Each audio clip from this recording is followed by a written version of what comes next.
Group of islands जिसे कनारी islands कहा जाता है, उसमें से एक खूबसूरत आइलैंड को दिखाया जाता है जिसका नाम है ला पाल्मा। ये आइलैंड टूरिस्ट्स का फेवरेट स्पॉट है क्योंकि यहाँ स्नेक व्यूज, ढेर सारे वोल्केनो और दिल जीत लेने वाले बीचेस सभी मौजूद हैं। इसीलिए यहाँ पर हर वक्त टूरिस्ट आते जाते रहते हैं। आज भी एक बोट में यहाँ पर टूरिस्ट का एक ग्रुप आया है जो ला पाल्मा आइलैंड में एंजॉय करने के लिए आए हैं। पानी के बीचों बीच ऐसी शांति होती है कि एक औरत तो मस्त डाइविंग करने के इरादे से पानी में कूद जाती है, लेकिन कोई उस पर उतना ध्यान देता ही नहीं क्योंकि अक्सर लोग यहाँ पर डाइविंग करते हैं पर अचानक ऐसा लगता है जैसे कि समुद्र का पानी उबल रहा हो। किसी को कुछ समझ में आता नहीं कि ये क्या हो रहा है और तो और धुआं निकलना शुरू हो जाता है। सभी घबरा जाते हैं कि अचानक पानी में धुआं कहाँ से आने लगा। वो तुरंत ही बोट घुमाने की कोशिश करते हैं, लेकिन तभी बोट का निचला हिस्सा क्रैक हो जाता है और उबलता पानी अंदर आने लगता है। एक बूंद गर्म पानी हाथ में लग जाती है तो कितनी जलन होती है, पर यहाँ पूरा समुद्र उबल रहा है तो सोचिए इनका क्या हाल हुआ होगा। कुछ ही देर में सारे टूरिस्ट उबल जाते हैं और पानी में डूबकर घिनौने तरीके से मर जाते हैं। फिर हमें सीधा ला पाल्मा के एक होटल को दिखाया जाता है जहाँ एक कपल और उनके 2 बच्चे आए होते हैं। पति का नाम है फ्रेडरिक और पत्नी का नाम है जेनिफर। इनकी बेटी का नाम है सोफिया और बेटे का नाम बर्नार्ड। वो यहाँ पर क्रिसमस हॉलिडे एंजॉय करने के लिए आए हुए हैं और खास बात ये है कि ये परिवार हर साल यहाँ पर आता है और यहाँ की प्राकृतिक खूबसूरती को एंजॉय करके जाते हैं। इसी वजह से उस होटल के स्टाफ इनको बखूबी जानते हैं और इनका स्वागत बड़े अच्छे से करते हैं। इस बार तो वो कहते भी हैं कि सर आप हमारे रेगुलर कस्टमर बन चुके हैं, इसलिए इस साल हमने आपके लिए स्पेशल अरेंजमेंट किया हुआ है और वो भी नॉर्मल रूम के रेट पे। ये सुनकर वो बड़े खुश हो जाते हैं कि हर साल आने का कुछ तो फायदा हुआ। वो उस स्पेशल रूम की चाबी लेकर चले जाते हैं। रूम बहुत ही बढ़िया होता है। वो कमरे को देखने लगते हैं तो सोफिया को एक ईयर रिंग मिलता है। ये उस लड़की का ईयर रिंग है जो कहानी की शुरुआत में डाइविंग करने के लिए बोट से कूदी थी। उसी का रूम इनको दिया गया है। यहाँ से सीधे आइलैंड के जियोलॉजिकल इंस्टीट्यूट को दिखाते हैं जहाँ के स्टाफ इस आइलैंड में हो रही जियोलॉजिकल चेंजेस को मॉनिटर कर रहे होते हैं कि कहाँ पे ज्वालामुखी एक्टिव हो रहे हैं, कहाँ अर्थक्वेक होने वाला है। और ये है इस इंस्टीट्यूट की मेन जियोलॉजिस्ट जिसका नाम है मारिया। इन्हें न्यूज़पेपर्स के जरिए उस मिसिंग टूरिस्ट बोट का पता चलता है और न्यूज में छपा होता है कि वो एक एक्सीडेंट था जिसमें सारे टूरिस्टर्स मारे गए। पर इस इंस्टीट्यूट का हेड जिसका नाम है हेनरी, उसे लगता है कि ये महज एक्सीडेंट तो नहीं हो सकता था बल्कि जरूर कोई जियोलॉजिकल रीजन रहा होगा, यानी कि आइलैंड की धरती में कोई बदलाव आ रहा है और शायद ये किसी डिजास्टर की शुरुआत भी हो सकती है। इसीलिए वो मारिया और उसके कलीग क्लेटन को सारे ट्रांसमीटर्स का डाटा चेक करने को कहता है, लेकिन कुछ ट्रांसमीटर्स काम नहीं कर रहे थे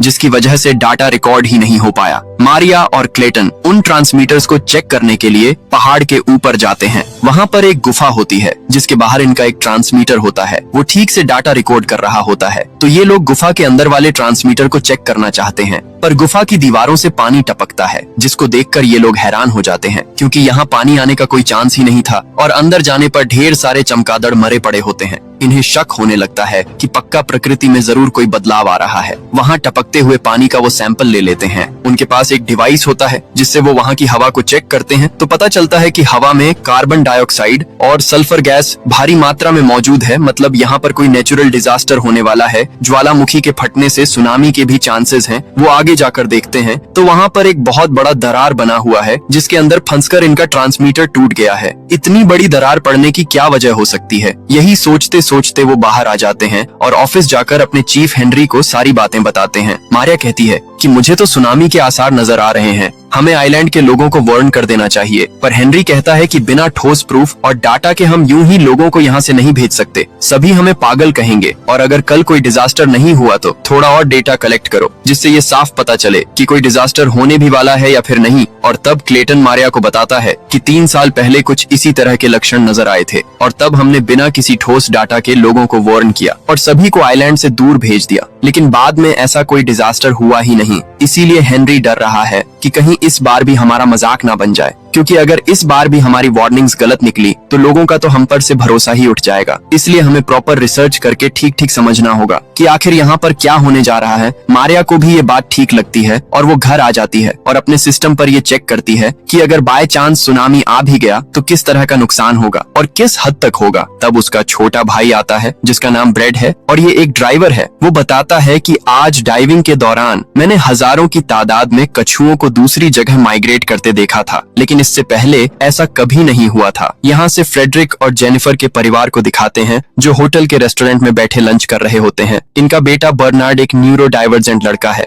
यानी हम जिन लोगों को नॉर्मल कहते हैं उनके ब्रेन्स बातों को जिस तरह प्रोसेस करते हैं, तो न्यूरो डाइवर्जेंट लोगों के ब्रेन्स उन्हीं बातों को अलग तरीके से प्रोसेस करते हैं, मतलब कि नॉर्मल इंसान से बिल्कुल अलग। तो बर्नार्ड मेन्यू से आइटम ऑर्डर करता है, लेकिन जब वो डिश आता है तो वो उसे मेन्यू में जो डिश होता है उसके साथ कंपेयर करता है, मतलब उसकी फोटो के साथ, और कहता है कि ये तो बहुत ही अलग दिख रहा है, मुझे ये नहीं चाहिए, नहीं खाना मुझे। पर फ्रेडरिक उसको समझा बुझाकर खाने के लिए कन्विंस कर लेता है। तब सोफिया दूसरे टेबल पर बैठी चार्ल्स नाम की लड़की को देखती है जो सोफिया को देखकर स्माइल करती है। सोफिया भी जवाब में अच्छी सी स्माइल करती है। तो लंच के बाद सोफिया स्विमिंग पूल के पास बैठी होती है और तभी चार्ल्स आकर उसके पास बैठ जाती है। वो कहती है, हम भी यहाँ वेकेशन के लिए आए हुए हैं, अगर तुम फ्री हो तो बीच पर चले। पर सोफिया कहती है, मेरा भाई स्विम कर रहा है और वो न्यूरो डाइवर्जेंट है, इसीलिए उसको अकेला छोड़कर तो मैं नहीं आ सकती। ये सब सुनकर फ्रेडरिक कहता है कि नई जगह पर नई दोस्त मिली है, उसके साथ बीच पर जाने का मौका मिल रहा है, हरगिज जाओ तुम, बर्नार्ड पर मैं नजर रख लूंगा। इस पर सोफिया भी चार्ल्स के साथ चली जाती है। इसी बीच फ्रेडरिक देखता है कि होटल का स्टाफ जेनिफर के साथ बहुत ही हंस हंस कर बातें कर रहा है, लेकिन पता नहीं क्यों फ्रेडरिक इससे परेशान हो जाता है कि कहीं ये मेरी वाइफ को फुसला तो नहीं रहा। लेकिन जैसे ही वो स्विमिंग पूल की तरफ मुड़ता है तो वहाँ पर बर्नार्ड नहीं होता। फ्रेडरिक घबराकर उसको ढूंढने लग जाता है। तो इसी बीच सोफिया बीच के पास आ जाती है और तभी फ्रेडरिक वहाँ पर आकर पूछता है कि क्या बर्नार्ड यहाँ पर आया था। सोफिया भी डर जाती है। दोनों फिर हर तरफ उसे ढूंढने में लगे होते हैं। तब दूर एक पत्थर पर खड़ा बर्नार्ड समुद्र को देख रहा होता है। ये लोग भी उस पत्थर पर जाकर देखते हैं तो एक ही जगह पे ढेर सारे कछुए कहीं माइग्रेट करके जा रहे होते हैं। अगले सीन में वो कमरे में आ जाते हैं तो होटल का वही स्टाफ आकर जेनिफर से कहने लगता है कि मैंने आपके लोकल टूर के लिए बहुत ही बढ़िया गाड़ी अरेंज की हुई है। लेकिन ये सुनने के बाद फ्रेडरिक को और जलन होती है और स्टाफ के जाने के बाद वो जेनिफर पर बरस पड़ता है कि ये तुमसे इतना हंस के क्यों बात कर रहा था। लेकिन फिर इसी बात पर दोनों पे बहस शुरू हो जाती है, जिसे सुनकर बर्नार्ड और सोफिया परेशान हो जाते हैं। इसी बीच यहाँ इंस्टीट्यूट के हेड हेनरी को दिखाते हैं जो इस आइलैंड के एक डॉक्टर से मिलने जाता है, जो उसे कुछ लाशों की फोटो दिखाता है। ये उन लोगों की फोटोज हैं जो शुरुआत में समुद्र के बीच उस बोट के क्रैक होने से डूब कर मर गए थे। डॉक्टर बताता है कि वो लोग समुद्र में डूबने से नहीं मरे थे, बल्कि उबलते पानी में जलकर मरे थे। मतलब मैं दावे के साथ कह सकता हूँ कि उस वक्त समुद्र का पानी उबल रहा था और फिर उनके शरीर में कई सारे टॉक्सिक गैसेस चले गए, इसी वजह से उनकी मौत हुई। ये कहने के बाद तो वो हेनरी को और भी कई अच्छी अच्छी डिटेल्स दिखाता है। ये सब जानकर हेनरी हो जाता है चौकन्ना और उसे शक होता है कि कहीं वाकई में सुनामी तो नहीं आने वाला। यहाँ मारिया और क्लेटन मिलकर उस गुफा से लिए गए पानी के सैंपल को टेस्ट कर रहे होते हैं। उन्हें पता चलता है कि उस पानी में मिनरल्स की मात्रा बहुत ही कम है और तो और पानी ऊपर से टपक रहा था, यानी वो दरार जिसमें इनका ट्रांसमीटर फंसा हुआ था वो दरार गुफा के ऊपरी हिस्से से शुरू हुई होगी। ये सारी चीज सोचने के बाद इनकी जांच करने के लिए दोनों फिर उस गुफा के पास जाते हैं और इनका शक बिल्कुल सही होता है, क्योंकि गुफा के ऊपरी हिस्से में एक बहुत बड़ी दरार पड़ी हुई थी। यानी या तो यहाँ कोई ज्वालामुखी फटने वाला है या फिर और कोई नेचुरल डिजास्टर होने जा रहा है। फिर वो अपने इक्विपमेंट से उस दरार को नापते भी हैं। यहाँ से सीधे होटल में फ्रेडरिक को भी दिखाते हैं। उसे भी कोई वाइब्रेशन फील होता है, लेकिन जल्दी वो रुक भी जाता है क्योंकि इस बात को वो सीरियसली नहीं लेता। दूसरी ओर हेनरी भी अपने रिसर्च के जरिए इस नतीजे पर पहुंच जाता है कि कोई बहुत बड़ी प्रॉब्लम हमारे सर पर मंडरा रही है। लेकिन दोस्तों, इसके बावजूद भी वो ऑफिशियल सुनामी वार्निंग नहीं देना चाहता और कहता है कि फिलहाल तो हम सिर्फ सिविल गार्ड को सूचना दे देंगे। यहाँ मारियो और क्लेटन पहाड़ के ऊपर अपनी जांच कर रहे होते हैं और तभी अचानक से उस दरार में से बहुत ज्यादा धुआं निकलने लग जाता है और क्योंकि इन्हें पता था कि ये टॉक्सिक गैस है तो दोनों नाक बंद करके वहाँ से भागने लगते हैं। लेकिन तब तक हर तरफ धुआं फैल चुका था। अब तक मारियो कुछ टूरिस्ट को देखती है जो वहाँ कैंपिंग कर रहे होते हैं। मारियो उनको बताती भी है कि जल्दी यहाँ से चले जाओ, ये टॉक्सिक गैस है, इसलिए ज्यादा सांस मत लो और एक कपड़ा पानी में भिगोकर उससे नाक बांध लो। उन्हें इंस्ट्रक्शंस देकर मारिया भी वहाँ से भागती है, लेकिन धुआं तो इतना घना होता है कि आगे कुछ दिखाई ही नहीं देता। इसी वजह से मारिया एक जगह फिसल कर गिर जाती है। तभी कुछ देर में मारिया को इल्यूजन आता है जैसे वो पानी में डूब रही हो। वो एकदम से चौंक कर उठती है तो वो हॉस्पिटल में होती है। तब हेनरी उसे बताता है कि एंड वक्त पर हमने तुम्हें बचा लिया था, क्लेटन ने उस गैस को ज्यादा इनहेल कर लिया था, इसलिए वो कोमा में है। और तो और 2 टूरिस्ट भी मर गए। मारिया कहती है, देखो मैंने तुम्हें पहले ही कह दिया था कि वार्निंग दे दो। खैर अब सबको सबूत मिल चुका है, तुरंत मेयर को इन्फॉर्मेशन दे दो। लेकिन हेनरी अब भी यही कहता है कि गैस सिर्फ उसी जगह पर फैला हुआ है और वो अपने आप ढल जाएगी, थोड़ा वेट कर लेते हैं। इसके बाद तो मारियो को इतना गुस्सा आता है और वो कहती है, क्या आप जानते हैं कि मेरी माँ सुनामी में मारी गई थी? आप जैसे सरकारी ऑफिसर ने अगर इस तरह के लक्षणों के बारे में पहले अनाउंस कर दिया होता तो शायद मेरी माँ आज जिंदा होती और उन जैसे कई लोग बच जाते। प्लीज अब की बार बाकी ऑफिसर को इन्फॉर्म कर दीजिए, लोगों के साथ इस तरह जान का खिलवाड़ मत कीजिए। मारिया बहुत रिक्वेस्ट करती है, पर हेनरी आखिर तक अपनी बात पर अड़ा रहता है। फिर मारिया तुरंत अपने भाई ब्रेड को कॉल करती है। वो कहता है कि मैं समुद्र के बीच में हूँ और डाइविंग कर रहा हूँ। मारिया उसे सब समझाती है और कहती है कि डाइविंग मत करो और तुरंत घर चले जाओ। ब्रेड भी उसकी बात को समझ जाता है और तट पे आ जाता है। यहाँ से सोफिया और चार्ल्स को दिखाते हैं जो बीच पर बैठे बातें कर रहे होते हैं। तब एक लड़का चार्ल्स को बुलाता है और उससे बातें करने लगता है। ये देखने के बाद सोफिया चार्ल्स के बारे में थोड़ा पजेसिव हो जाती है और तब हमें पता चलता है कि वो गे है और चार्ल्स से प्यार करने लगी है। यहाँ जेनिफर और फ्रेडरिक के बीच सुलह हो जाती है। अब दोनों पहाड़ पर जाकर वहाँ का नजारा एंजॉय करने का प्लान बनाते हैं। लेकिन तब एक आदमी बताता है कि वहाँ मत जाइए, सुना है कोई खतरनाक गैस निकल रहा है वहाँ, और उस गैस को ब्रीथ करने से 2 टूरिस्ट लोगों की जान चली गई। वैसे भी एक बार आपका बेटा तो खो भी चुका है, अच्छा हुआ मिल गया, इसलिए पहाड़ पर जाने के बजाय अपने बेटे का ध्यान रखिए। अब ये सुनकर जेनिफर को गुस्सा आ जाता है क्योंकि उसे नहीं पता था कि ब्रैड खो भी गया था। कमरे में आकर वो फ्रेडरिक को काफी सुनाती भी है कि तुमने अपने बेटे पर नजर नहीं रखी, क्या कर रहे थे तुम? तुम्हें तो अच्छे से पता है ना कि वो नॉर्मल बच्चा नहीं है, हमें उसका खास ध्यान रखना होता है। तुम्हें पता था, फिर भी तुम इतने गैर जिम्मेदार कैसे निकले? अब गुस्सा तो दोनों तरफ से था, तो फ्रेडरिक भी उस पर खूब चिल्लाता है। इनकी बातों से साफ पता चलता है कि सोफिया फ्रेडरिक की सगी बेटी नहीं है। इस बारे में भी उनके बीच बहस होती है जिसे सोफिया सुन लेती है। वो बेचारी बहुत रोती है और बाहर आकर अपने अंकल यानी जेनिफर के भाई जोन को कॉल करती है। जोन नॉर्वे के फॉरेन अफेयर्स मिनिस्ट्री में काम करता है। सोफिया कहती है कि अंकल मुझे नहीं करना इनके साथ वेकेशन, आप प्लीज मेरे लिए एक टिकट बुक करवा दीजिए, मैं वापस आना चाहती हूँ। पर जोन उसको समझाता है कि बेटा कुछ ही दिनों की तो बात है, ऐसा कोई घर नहीं होता जहाँ पेरेंट्स लड़ते नहीं हैं, तुम उनकी बातों को इतना सीरियसली मत लो और अपना वेकेशन एंजॉय करके लौट आओ। पर सोफिया कॉल काट देती है क्योंकि उसे ये उम्मीद नहीं थी। अंकल से उसने थोड़े पैसे जमा करके रखे होते हैं जिनसे वो फ्लाइट के टिकट्स खरीद लेती है और आखिर फ्लाइट बुक भी कर लेती है। तब उसे चार्ल्स का मैसेज आता है जिसमें लिखा होता है कि सॉरी मुझे नहीं पता था कि तुम मेरे लिए इतनी पजेसिव हो, वो लड़का मेरा बॉयफ्रेंड नहीं सिर्फ फ्रेंड है। यहाँ से सीधे ला पाल्मा के मेयर ऑफिस को दिखाते हैं जहाँ मारिया और हेनरी मेयर को अपने रिसेंटली फाइंडिंग्स के बारे में बताते हैं। लेकिन वो कहती है अगर ये फॉल्स अलार्म निकला तो बहुत सारे लोगों का खामखा नुकसान हो जाएगा, इसलिए सोच समझ कर बताओ, क्या तुम्हें लगता है कि सच में सुनामी आने जा रही है? हेनरी तो पूरे यकीन के साथ कहता है कि हमारी स्टडीज और रिसर्च तो यही बता रहे हैं, अगर जल्दी से जल्दी लोगों को यहाँ से निकाला नहीं गया तो बहुत बड़ा नुकसान होगा। अगले सीन में मारिया और हेनरी ऑफिस आते हैं तो उन्हें पता चलता है कि इस नेचुरल डिजास्टर के 3 स्टेजेस होंगे। पहले तो ज्वालामुखी फटेगा, अगला स्टेज ये होगा कि ज्वालामुखी से राख का घना धुआं निकलेगा और आखिर में उबलता लावा बाहर आएगा। और तो और उस पहाड़ पर जो दरार पड़ी थी वो तेजी से बढ़ भी रही है, किसी भी वक्त उसमें से लावा बाहर निकल सकता है। अब हेनरी कहता है कि तुरंत एयरपोर्ट अथॉरिटीज को इन्फॉर्म करो कि कोई भी प्लेन टेक ऑफ ना करें। लेकिन तब तक बहुत देर हो चुकी थी क्योंकि ज्वालामुखी फट चुका था और राख का घना धुआं बाहर निकलने लग जाता है। ये देखने के बाद तो टूरिस्ट लोग घबरा जाते हैं।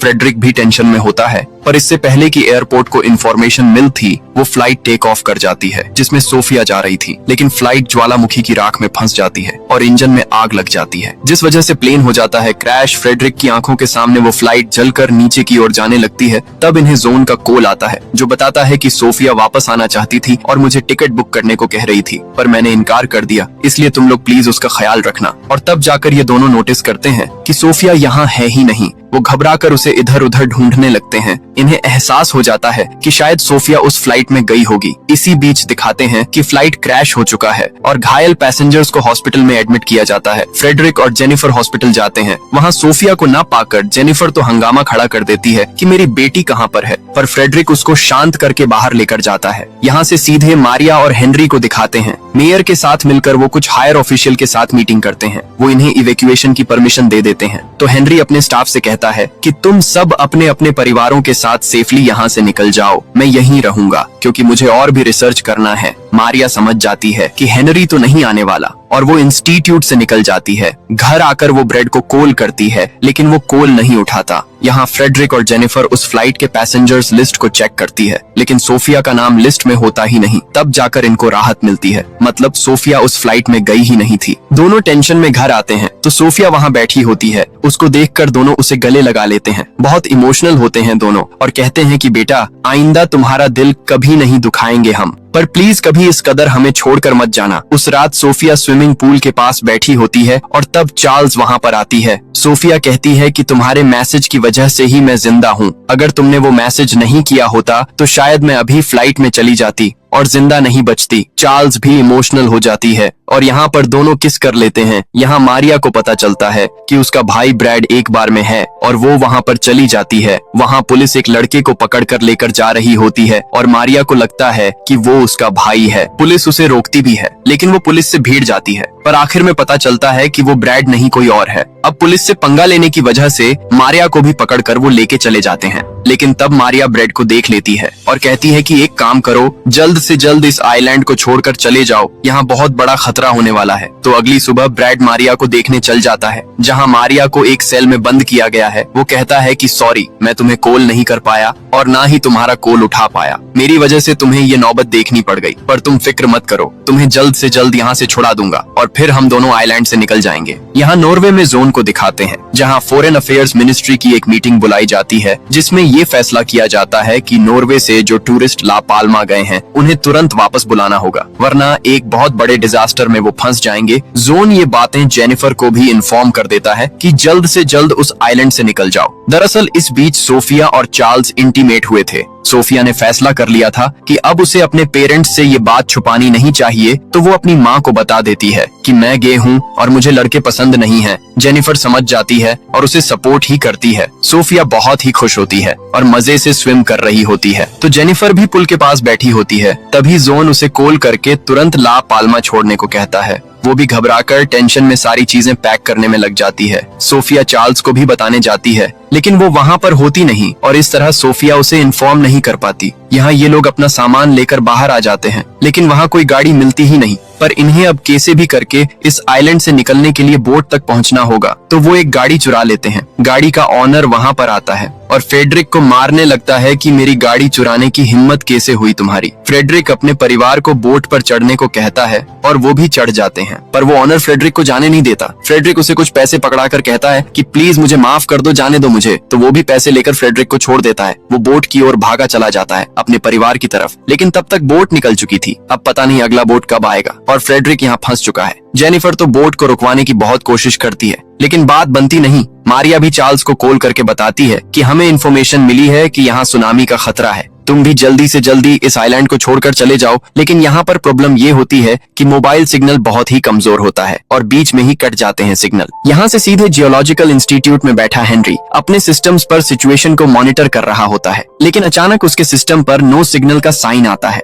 मतलब कोई भी ट्रांसमीटर काम नहीं कर रहा। बस वो समझ जाता है कि सुनामी वक्त से पहले आने वाला है। वो तुरंत ही हायर ऑफिशियल्स को इन्फॉर्म कर देता है कि जल्दी हर तरफ वार्निंग अलार्म्स बजाना शुरू कर दो, ताकि लोग यहाँ से भाग जाएं। और न सिर्फ होटल में बल्कि हॉस्पिटल में जो टूरिस्ट थे वो भी टेंशन में आ जाते हैं। तभी क्लेटन जो कोमा में था उसे होश आ जाता है और वो चौंक जाता है कि यहाँ पर हुआ क्या है, हर तरफ इतनी हलचल क्यों हो रही है। फिर यहाँ बहुत देर के बाद एक बोट आती है तो फ्रेडरिक उसमें चढ़ जाता है। बोट पूरा भर चुका था। ऐसे में एक औरत एक बेबी को लेकर आती है, पर कोई उसे अपनी जगह नहीं देना चाहता, तो फ्रेडरिक बोट से उतरकर उस औरत को जगह दे देता है। और यहाँ पुलिस स्टेशन में ब्रैड मारिया को छुड़ाने की बहुत कोशिश करता है कि इमरजेंसी सिचुएशन है, देखिए इस आइलैंड में सुनामी आने वाला है, मेरी बहन को छोड़ दो। पर ये लोग इस हालत में भी रूल्स बताने लगते हैं कि नहीं छोड़ा जाएगा, क्योंकि हमें ऐसी कोई इन्फॉर्मेशन मिली ही नहीं है। इसी बीच क्लेटन ऑफिस आ जाता है, जहाँ हेनरी के अलावा और कोई है ही नहीं। असल में हेनरी यहाँ पर इसलिए रुका हुआ है क्योंकि उसे ये लगता है कि ऐसे डिजास्टर्स बार बार नहीं आते, हजारों सालों में एक बार आते हैं, और वो इस इवेंट को मिस नहीं करना चाहता, क्योंकि अगर वो बच निकला तो न जाने फिर किस जन्म में ये दृश्य देखने को मिलेगा। इसलिए वो यहाँ पर टिका हुआ है। क्लेटन भी उसी की तरह सोचता है और कहता है मैं भी यहीं रहकर अपना अंत देखूंगा, लेकिन एक काम करते हैं, उससे पहले हम एक इंटरेस्टिंग ट्रिप पे निकलेंगे। ये कहकर दोनों ड्रिंक करने लग जाते हैं। दूसरी ओर सरकार लोगों को निकालने में लगी होती है। हर इंटरनेशनल न्यूज चैनल पर इस सुनामी की खबरों के बारे में सब कुछ दिखाते हैं। अब यहाँ जोन को लगता है कि जब तक मेरी बहन और उसका परिवार वहाँ से निकलता है तब तक कहीं सुनामी ना आ जाए। वो अपने सीनियर से दरख्वास्त करता है कि प्लीज मेरी फैमिली को वहाँ से निकालने के लिए कोई रास्ता हो तो बताइए। पर वो जोन को डांट देती है कि जो बात बहुत कॉन्फिडेंशियल थी उसे तुमने अपने परिवार के साथ शेयर कर दिया और अब मुझसे मदद की उम्मीद भी रखते हो। जिस तरह दूसरे लोगों को बचाया जा रहा है उसी तरह तुम्हारे परिवार को भी बचाया जाएगा, इसलिए आगे मुझसे और कोई उम्मीद मत रखना। अब जोन समझ जाता है कि जेनिफर के परिवार को बचाने के लिए उसे ही कोई न कोई तरकीब निकालनी पड़ेगी। वो अपने एक दोस्त से मिलता है जो कि वेब्स पर रिसर्च करता है। यहाँ फ्रेडरिक ला पाल्मा में फंसा हुआ है। उसने बेचारे ने आखिरी बोट भी छोड़ दी थी और अब यहाँ पर कोई बोट नहीं आने वाली। वो उम्मीद खोकर बैठ जाता है कि खत्म हो गया सब कुछ। ला पाल्मा का एयरपोर्ट तो बंद हो चुका है, इसलिए ये बोट इन टूरिस्ट्स को दूसरी जगह के एयरपोर्ट पर पहुंचाएगी और फिर वहां से वो अपनी अपनी लोकेशन पर जाएंगे। फ्रेडरिक समझ जाता है कि अब उसके बचने का कोई चांस नहीं। वो जेनिफर को कॉल करता है ताकि आखिरी बार उससे और बच्चों से बात की जाए, लेकिन सिग्नल बीच में कट हो जाता है। इसी बीच पुलिस स्टेशन को सुनामी के बारे में इंफॉर्मेशन मिल जाती है और पुलिस वाले तुरंत स्टेशन से भाग जाते हैं। अब ब्रैड मारिया के सेल की चाबी को लेकर उसे खोल देता है। इसी बीच बाकी कैदी भी बच निकलते हैं। मारिया और ब्रैड जल्दी से बाहर निकलते हैं तो उस ज्वालामुखी को फटते हुए देखते हैं। लावा बिल्कुल नीचे तक आ चुका था। दोनों वहां से भागते हैं और रास्ते में बैठे फ्रेडरिक को देखते हैं। ब्रैड कहता है कि हमें तुरंत ही आइलैंड छोड़कर जाना होगा। फ्रेडरिक पूछता है कि जाओगे कैसे? आखिरी बोट तो जा चुकी है। ब्रैड कहता है कि मैं डाइवर हूँ और मेरे पास एक बोट है, आप एक काम कीजिए, हमारे साथ चलिए। तो फ्रेडरिक भी उनके साथ चल देता है। तीनों बोट के पास आते हैं, लेकिन तब जेल से बचा हुआ एक कैदी वहां गन लेकर आता है और इन्हें धमकाता है कि बोट मुझे दे दो वरना शूट कर दूंगा। ब्रैड कहता है कि तुम भी आ जाओ, सभी मिलकर बच निकलेंगे। पर वो फोन पर किसी से बात करते हुए कहता है मेरे और भी साथी हैं, उनके लिए ये बोट काफी है, बस तुम लोग नहीं आओगे हमारे साथ तो चुपचाप बोट छोड़कर चले जाओ। लेकिन अब ब्रैड को गुस्सा आ जाता है और वो हाथापाई करने पे उतर आता है और बेचारे को गोली भी लग जाती है। मारिया घबराकर ब्रैड के पास जाती है, लेकिन तभी मौका देखकर फ्रेडरिक उस कैदी पर हमला कर देता है। वो तो फ्रेडरिक को पकड़कर पानी में डुबोने की कोशिश करता है, लेकिन फ्रेडरिक एक पत्थर उठाकर उस पर मार देता है और आखिरकार कैदी खत्म। लेकिन बेचारा ब्रैड भी इसी बीच दम तोड़ देता है। मारिया बहुत रोती है, लेकिन फ्रेडरिक उसे बचाने के लिए बोट की तरफ खींच ले जाता है। पर इतने में दोस्तों उस कैदी के साथ ही आ जाते हैं, लेकिन फ्रेडरिक के पास उस कैदी का गन था जिसको देखकर वो लोग घबरा जाते हैं तो ज्यादा कुछ नहीं करते। जैसे तैसे छुटकारा पाकर फ्रेडरिक और मारिया बोट में वहां से बच निकलते हैं। यहाँ जोन का साथी जो वेब रिसर्चर है वो जोन को बताता है कि उस आइलैंड पर एक सेफ पॉइंट है जो सुनामी से बचा रहेगा। तो अगर सर्वाइवर्स उस पॉइंट पर पहुंच गए तो सुनामी से बचने के चांसेस हैं। इसकी पूरी गारंटी तो नहीं है, लेकिन 50% चांस तो है कि वहाँ पर सुनामी का असर नहीं होगा। तो अब जोन अपने सीनियर को उस सेफ पॉइंट के कोऑर्डिनेट्स बताता है, लेकिन वो कहती है इसमें सिर्फ 50% चांसेस हैं कि यहाँ सुनामी नहीं आएगी। इसके भरोसे हम लोगों को गलत इन्फॉर्मेशन तो नहीं दे सकते ना, इसलिए तुम ये अपनी एक्स्ट्रा रिसर्च बंद करो और सिर्फ अपने काम पे फोकस करो। दूसरी ओर हेनरी और क्लेटन को दिखाते हैं जो किसी ट्रिप के बारे में बात कर रहे थे। असल में ये लोग प्रोटेक्टिव गियर वगैरह पहनकर ज्वालामुखी के पास जाकर उसे फटते हुए देखना चाहते हैं। तो दोनों ज्वालामुखी पर्वत पर चढ़कर उसे फटते हुए देखते हैं और जलते हुए लावा को बाहर निकलते देखकर उसे एंजॉय भी करते हैं। इसी ट्रिप की बात कर रहे थे दोनों। यहाँ जेनिफर की फैमिली और बाकी लोगों को दिखाते हैं तो वो दूसरे आइलैंड के एयरपोर्ट पर पहुंच चुके हैं। वहाँ वो 4 पासपोर्ट्स दिखाकर बोर्डिंग के 4 रिस्ट बैंड्स ले लेते हैं। तो सोफिया चार्ल्स को देखती है और बहुत खुश होती है कि वो बच गई। वो तुरंत जाकर उससे मिलती है। उसके पास बोर्डिंग का रिस्ट बैंड नहीं होता तो सोफिया उसे फ्रेडरिक का बैंड दे देती है, क्योंकि फ्रेडरिक नहीं आएगा शायद, ऐसा इनको लगता है। यहाँ ज्वालामुखी से लावा की लहरें निकलने लग जाती हैं और इस वजह से सुनामी की शुरुआत हो जाती है। सुनामी भी ऐसी कि लहरों की घनघोर आवाजें एयरपोर्ट तक सुनाई देती हैं। यहाँ जेनिफर और बर्नार्ड प्लेन मोड कर लेते हैं, लेकिन तब जेनिफर रियलाइज करती है कि सोफिया प्लेन में है ही नहीं। वो तुरंत प्लेन से उतरती है और तब जाकर सोफिया और चार्ल्स फ्लाइट में चढ़कर बैठ जाती हैं। सोफिया नहीं जानती कि उसकी माँ फ्लाइट से उतर चुकी है, क्योंकि वो तो सोफिया को ढूंढने नीचे आई थी।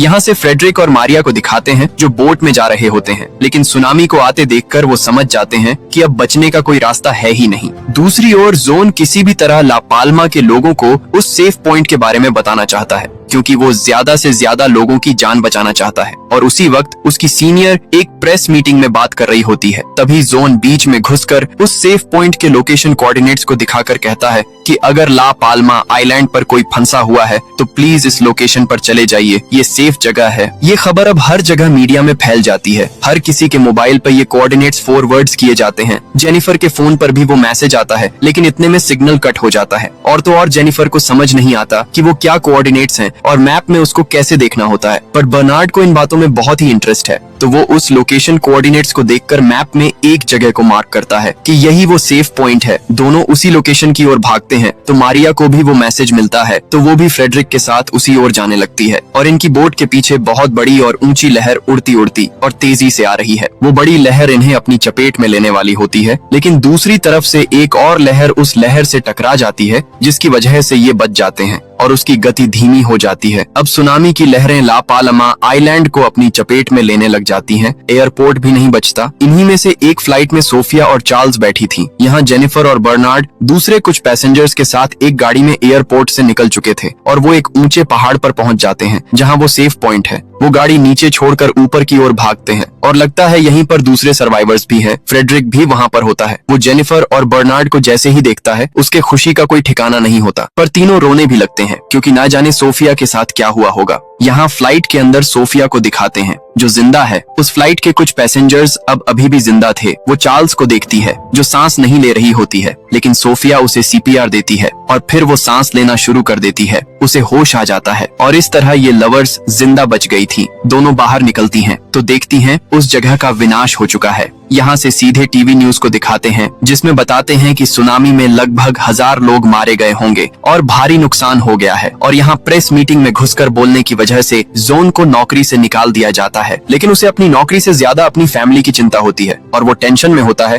कि कहीं फ्रेडरिक, जेनिफर और बच्चों को कुछ हो ना गया हो। तब उसकी कोलीग आती है कि देखो, आपने जो लोकेशन कोऑर्डिनेट शेयर किए थे वाकई में वो एक सेफ पॉइंट था। वहाँ जाकर कई लोगों ने अपनी जानें बचाई है। इतना ही नहीं, वहाँ पर आपकी बहन जेनिफर भी है। तब ये सुनकर जोन को तसल्ली होती है। उसके बाद उस सेफ पॉइंट पर रेस्क्यू टीम पहुंच जाती है। फ्रेडरिक और जेनिफर रो रहे होते हैं कि शायद सोफिया जिंदा नहीं बची होगी और तब दूसरे सर्वाइवर्स को हेलीकॉप्टर में वहां लाया जाता है। उसमें सोफिया भी होती है, जिसको देखकर इनको इतनी खुशी होती है कि इनका कोई ठिकाना नहीं। पर मारिया का भाई ब्रैड, वो तो मर चुका था, तो मारिया अपने भाई की याद में बोट लेकर समुद्र के बीच जाती है और अपने भाई की तरह डाइव करती है और समुद्र की गहराइयों में छुप जाती है। प्रकृति की खूबसूरती को निहारने लगती है। उसका भाई हमेशा कहता था कि ऐसा कुछ नहीं है जो प्रकृति हमें नहीं दे सकती, हमें नहीं सिखाती। वो खुद हमें बताती है कि आगे क्या होने जा रहा है। डिजास्टर के लक्षण भी खुद प्रकृति हमें बताती है। तो अगर हम उन लक्षणों को ध्यान से देखें और समझे तो ऐसे खतरों से बच सकते हैं। अपने भाई के इन्हीं शब्दों को सोचकर मारिया इमोशनल होती है और इसी सीन के साथ ये कहानी यहीं पर खत्म हो जाती है।